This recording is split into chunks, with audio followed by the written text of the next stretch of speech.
Euh, donc, l'idée de la première capsule, c'est que la majorité des cas qui sont présentés à ECHO sont des situations où les personnes qui présentent se sentent en impasse thérapeutique. C'est pas toujours facile de savoir par où prendre le problème. Donc, on va parler un peu de certaines caractéristiques des patients qui peuvent donner là, des difficultés qu'on peut trouver difficiles. Mais je vous propose aussi certaines questions qu'on peut se poser quand on fait face à une situation complexe pour se sentir un petit peu moins impuissant. C'est une façon de réfléchir les cas. Il y en a différentes. C'est pas la vérité infuse. Et puis donc, si vous avez déjà une autre structure, si vous avez déjà une autre façon de faire, c'est très correct. Et puis, si jamais vous présentez un cas, vous pourrez partager là, votre façon de réfléchir là, ces situations-là. J'ai pas de conflit d'intérêt là pour cette présentation. Puis comme mentionné, donc des objectifs de vérifier un peu c'est quoi les caractéristiques des patients qu'on peut trouver difficiles, d'explorer les principales stratégies d'intervention dans des situations d'impasse, puis d'essayer de se donner une suggestion de structure là, pour réfléchir à ces situations d'impasse. Je vous ai mis des cas cliniques qui sont brefs volontairement, parce qu'en fait, ce que je vous demanderai, c'est de réfléchir vous-même à un cas qui ressemble à ce que j'ai écrit, mais que vous avez vu dans votre propre pratique, parce que ça aide un peu plus quand on fait référence à des situations qu'on a déjà nous-mêmes connues. Donc, première situation, un jeune homme qui a 19 ans, qui a une maladie affective bipolaire, qui consomme des stimulants, du cannabis, et qui est hospitalisé à répétition parce qu'à chaque fois qu'il consomme des amphétamines, il y a une exacerbation de sa maladie bipolaire, il vient avec des symptômes de manie. Puis lorsque vous le rencontrez, ben lui, il comprend pas pourquoi vous incitez pour qu'il modifie sa consommation, puis il comprend pas que vous trouviez que c'est si problématique que ça. Une, une dame de 39 ans qui a un trouble de personnalité limite, des enjeux traumatiques avec un trouble de stress post-traumatique, un trouble d'anxiété généralisée, qui a une problématique d'alcool, qui a fait une dizaine de tentatives de suicide, qui continue de consommer de l'alcool malgré vos efforts pour l'amener à cesser sa consommation. Puis dans une rencontre, ben, vous dit que vous faites vraiment rien pour elle, puis qu'elle comprend pas que vous soyez pas capable de lui enlever son mal de vivre. Et finalement, donc un monsieur de 59 ans qui a une schizophrénie, qui a plusieurs comorbidités physiques, qui consomme des opioïdes, de la médication antidouleur et des benzodiazépines, puis qui demeure avec des symptômes psychotiques importants. Il y a une polypharmacie, puis il y a eu des échecs à de nombreux antipsychotiques. Donc, trois situations qui peuvent nous faire vivre une situation d'impasse ou de la détresse, puis on va essayer de réfléchir ensemble là, comment est-ce qu'on peut aborder ces cas-là. Si on prend un pas de recul, ben, c'est quoi souvent qui peut caractériser les situations d'impasse ou ce qu'on appelle patient difficile. J'ai mis volontairement entre guillemets le difficile parce que souvent ça marche en diade. On va dire que c'est le patient qui est difficile, mais je peux trouver un patient dur et puis que mon collègue le trouve pas particulièrement compliqué et vice versa. Donc des fois notre propre bagage, notre propre expérience, notre propre savoir-faire va varier puis on trouvera pas nécessairement les mêmes patients difficiles. En général, ben, on va trouver difficile quand il y a des cas plus complexes. Donc, quand il peut y avoir un mélange de, par exemple, troubles d'usage, toxicomanie, avec des problèmes médicaux, des douleurs chroniques, des problèmes psychiatriques, psychologiques. Va trouver ça particulièrement difficile lorsqu'il y a des enjeux de motivation, hein, qu'on se dit, je connais la solution, mais la personne ne veut pas l'appliquer. Il y a certains problèmes sociaux, familiaux, relationnels sur lesquels on va se sentir plus impuissant. Il y a des situations où, par exemple, devant un patient qui est agressif, qui est non collaborant ou qui a des attentes irréalistes, on va se sentir mal, des fois avec raison, des fois ça peut être dangereux pour vrai et puis il faut faire attention. Le vécu traumatique des patients peut venir influencer la situation, puis de pas minimiser dans le vécu traumatique des contacts avec le système de santé qu'il y a pu y avoir, qui peut être traumatisant à plusieurs égards.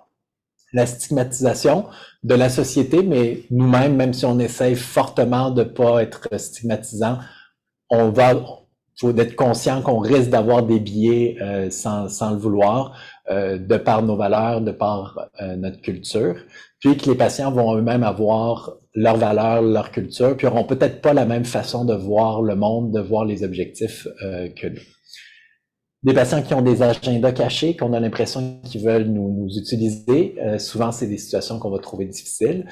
Puis après ça, ben, l'éléphant dans la pièce, des fois, c'est les limites du système. Donc, des fois, on est impuissant parce que la solution qu'on aimerait bien offrir, elle n'existe pas ou il y a 2 ans et demi d'attente.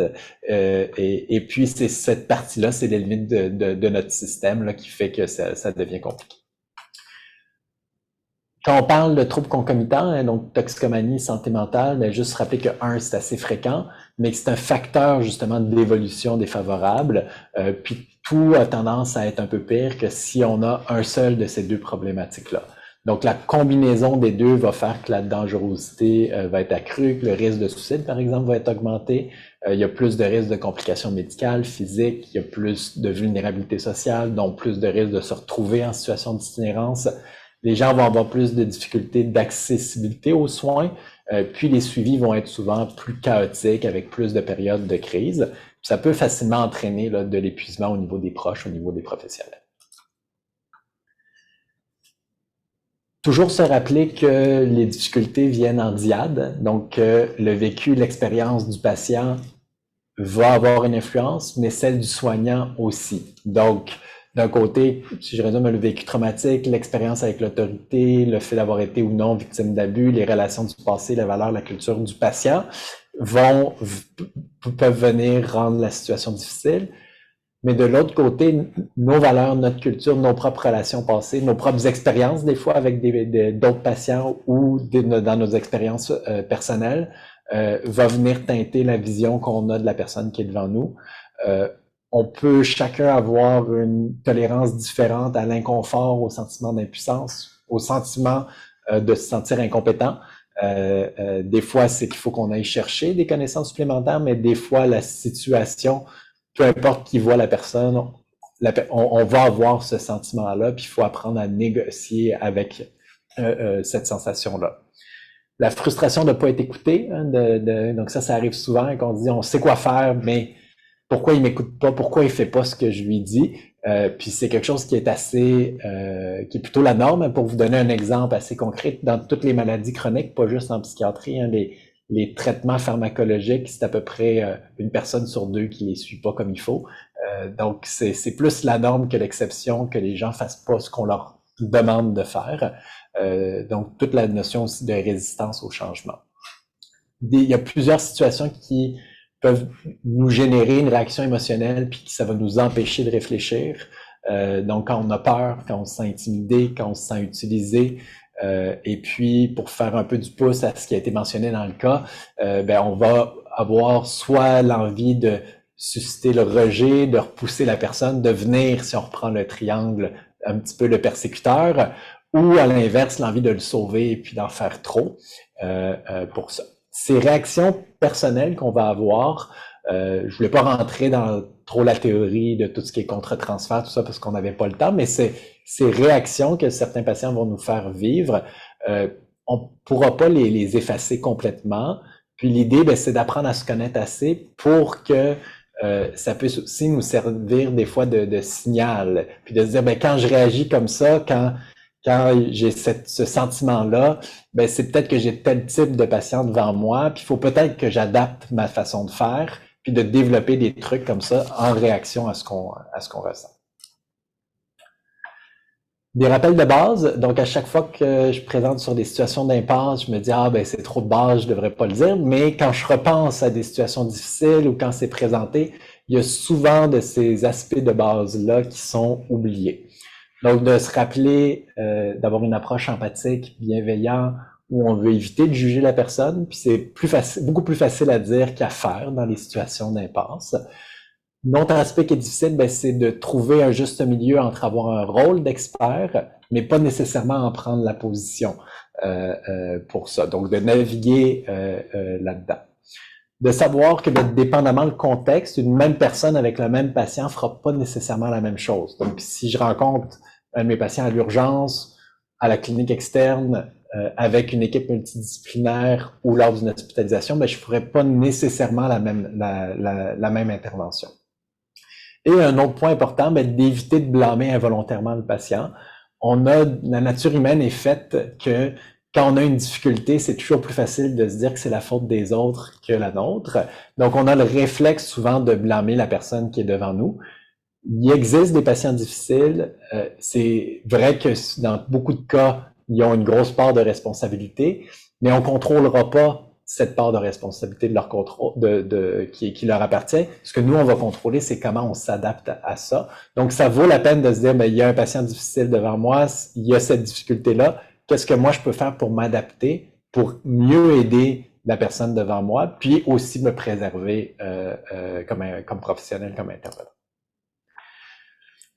Un autre rappel, ben, les limites, le cadre, c'est quelque chose de très important. Puis c'est pas synonyme de vouloir être bête ou sec. Hein. Donc des fois, la caricature, c'est quand le patient a des troubles du comportement et puis on dit, moi je m'en vais te le cadrer celui-là, puis ça veut dire je vais lui frotter les oreilles puis lui dire ma façon de penser. Donc on peut mettre des limites, on peut mettre un cadre en début de suivi rapidement, tout en étant très empathique, très doux, mais ça permet de donner un peu les règles du jeu. Puis quand on parle de limite de cadre, ben c'est quoi qui est possible, c'est quoi qui est pas possible pour ça. L'expression de la souffrance, ça peut prendre diverses formes. Donc on est entraîné souvent à très bien gérer la personne qui pleure, la personne qui est anxieuse, la personne qui exprime sa détresse. Des fois, on a plus de difficulté à identifier la souffrance quand elle est exprimée sous forme de colère, d'agressivité, d'intimidation. Ça ne veut pas dire de tolérer ces comportements-là qui sont pas acceptables, mais de peut-être réfléchir à c'est quoi la souffrance qu'il y a de façon sous-jacente à ça. L'importance du non-verbal, donc dans beaucoup de situations, c'est pas nécessairement ce qu'on dit qui est important, c'est la façon qu'on le dit. Et quand vous voyez que ça bouillonne devant vous, puis que vous savez plus trop quoi dire, ben des fois de se concentrer sur votre non-verbal va être plus payant que de trouver la chose à dire, la chose qui va changer les choses. Donc vraiment de garder contact, de bien faire attention à ça, puis d'apprendre à vous connaître. Il y a des gens qui sont très expressifs, puis dans certaines situations, il faut qu'ils apprennent à s'inhiber un peu. Puis à l'inverse, des gens qui sont un peu plus inhibés, ben dans certaines situations, ça vaut peut-être la peine d'être un petit peu plus expressif. Puis, tout ce que je viens de mentionner, ben, de se rappeler que selon l'alliance, le lien de confiance qu'on a avec le patient, sa connaissance du patient, ben, on peut jouer davantage puis prendre un petit peu plus de risques. Donc, on fera pas nécessairement les mêmes interventions quand ça fait 3-4 rencontres qu'on a avec quelqu'un qu'avec une personne qu'on suit depuis 1 an pour ça. Donc, ça, de rester conscient de ça. L'état d'esprit, quand on est dans une situation difficile, ben, c'est très bon de reconnaître qu'il y a certains patients qui sont difficiles et que c'est normal. Donc, de pas trop se taper sur la tête, c'est normal. En fait, ça serait anormal que vous trouviez tous vos patients faciles pour ça. Donc, c'est normal de rencontrer ces situations-là. Faut pas se cogner sur la tête, ça arrive à tout le monde. Puis, d'un autre côté, ben, reconnaître qu'involontairement, on peut contribuer à la présentation difficile du patient, puis sans le vouloir, augmenter la difficulté. Puis que donc, notre responsabilité, ben, c'est un peu de s'assurer comme soignant de qu'est-ce que je peux faire, de faire de son mieux pour adapter nos stratégies, pour mieux rejoindre ces patients-là qui sont difficiles. Donc, d'un côté, pas se cogner sur la tête et continuer à faire des efforts pour adapter notre façon de faire à la personne qu'on trouve difficile de faire. Quand on est dans une façon difficile, ben, ça couvre pas tout, mais je vous ai mis 4 questions qui peuvent aider à réfléchir la situation d'impasse. Donc, première chose, c'est est-ce qu'on est dans une situation aiguë de dangerosité ou d'urgence? Est-ce qu'on pense que la personne s'en va se suicider, est en train de tout casser? Si c'est le cas, ben, on intervient en urgence et puis on gérera les conséquences par la suite. Si on n'est pas dans une situation d'urgence ou de dangerosité, ben, on peut justement ne pas intervenir en urgence, puis prendre le temps de prendre un pas de recul, à la limite de dire qu'il faut qu'on y réfléchisse, de prendre un petit peu de distance, parce qu'on n'est pas devant une situation d'urgence. Puis il y a beaucoup de situations difficiles où on a une situation qui dure depuis 2 ans, mais que la personne voudrait qu'elle soit réglée pour hier, et puis qu'il y a un faux sentiment d'urgence dans lequel on est pris. Donc, de se poser objectivement situation d'urgence ou pas, puis si c'est pas urgent, je peux prendre un petit peu de recul. Ensuite de ça, le deuxième point, c'est beaucoup pour les réactions émotionnelles que les patients vont nous faire vivre, ben de se rappeler, ben est-ce que l'enjeu, c'est vraiment la situation du patient ou sa demande, ou c'est plus l'état émotionnel de la personne, le nôtre, celui de notre équipe, du système. Donc, de où vient un peu ce malaise-là. Quand on se rend compte qu'on est plus dans les dans les émotions fortement exprimées, beaucoup plus que dans la demande, ben, ça vaut des fois la peine de mettre la demande de côté, puis de se mettre un peu en intervention de gestion de crise, de valider la souffrance et vraiment de laisser tomber un petit peu le côté émotionnel très fort pour, dans un deuxième temps, une fois que la situation est moins bouillante, revenir à la demande, revenir aux besoins de la personne. Ensuite de ça, quand on a une situation difficile, souvent on est pris soit, comme on dit, à vouloir sauver la personne, soit vouloir le rejeter, de prendre un peu de recul puis de se dire, si j'avais cette situation-là clinique à un examen, là, et puis que c'était mis par écrit, donc on enlève le côté émotionnel, ça serait quoi les données probantes? Ça serait quoi que j'offrirais normalement à cette personne-là? Puis de se poser des questions que si j'offrirais X puis que je veux rien lui offrir, ben peut-être que ça parle de la relation. Puis si à l'inverse, je veux lui offrir X, Y, Z, W, ben peut-être que ça parle aussi que je veux en faire un petit peu trop. Même dans les plus grandes situations d'impasse, c'est quand même rare que tout ce qu'il y a dans les données probantes ait été essayé. Donc souvent, ça fait aussi que finalement, on a des idées supplémentaires là, qui arrivent. Puis finalement, ben, quand on a passé ces choses-là, puis qu'on voit qu'il y a de la résistance, ben, de se poser la question, est-ce que ce que je suis en train d'offrir au patient, à la personne devant moi, est en lien avec son stade de changement, avec ses besoins. Donc, je peux avoir le meilleur plan de traitement, mais si je propose un changement que la personne n'est pas prête à faire, ben, il va y avoir de la résistance, puis c'est que peut-être qu'il faut que j'accepte de faire un pas en arrière, puis d'aider la personne à cheminer un peu dans son stade de changement, dans sa motivation. Puis finalement, le petit noté bien qui rentrait pas dans les questions, mais qu'il faut garder en tête, c'est que quand il y a une impasse, ben c'est important de ne pas rester seul avec l'impasse parce que ça, c'est épuisant, c'est souffrant. C'est important de pouvoir en parler. Écho est une façon de le faire. Les équipes, les collègues, c'est important aussi. Puis ça va venir nous aider à justement prendre cette distance-là là, qui peut être importante dans plusieurs situations d'impasse. Si rapidement, on passe en rafale les cas cliniques que j'avais mentionnés. Donc, le jeune qui fait des manies à répétition en consommant, puis à qui on a trouvé la solution qu'il fallait qu'il arrête de consommer, puis qu'il y a beaucoup de résistance, ben, la première question qu'on peut se poser, c'est est-ce qu'on est encore dans de la dangerosité, dans de l'urgence? Donc, est-ce qu'il est encore en manie? Et puis qu'on va aller plus vers s'assurer qu'il reste hospitalisé, penser à la limite à une garde en établissement, puis après ça, prendre du recul pour le reste. Si on n'est pas là-dedans, mais souvent, hein, on sait c'est quoi qu'il faut faire, on a nos données probantes de ce qui pourrait, mais la personne n'est pas prête à le changer. Ben, peut-être que si on lui propose une thérapie de 6 mois, puis qu'on lui dit de faire des démarches, ben, on va trouver qu'il met tout en échec parce qu'il veut pas les faire, parce qu'il est pas prêt tout à fait à changer, puis qu'il faut regarder ben, comment est-ce qu'on peut l'aider à cheminer là-dedans. L'autre situation, qui était la dame qui nous dit qu'on fait rien pour elle alors qu'on se démène depuis plusieurs rencontres, mais si on n'est pas dans de la dangerosité, dans de l'urgence, si on n'est pas dans le risque suicidaire à gérer, on peut se dire que on est peut-être plus dans la deuxième situation où c'est peut-être pas le qu'on fait pour elle, mais qu'il y a une détresse émotionnelle supplémentaire, se mettre un peu en intervention de crise, laisser retomber le niveau émotionnel, puis après ça réfléchir à au niveau des données probantes, où est-ce que je suis rendu, qu'est-ce que je peux faire de plus, puis est-ce que c'est en lien avec son stade de vouloir changer, peut-être qu'elle est assez prête, elle, à changer au niveau de sa consommation d'alcool.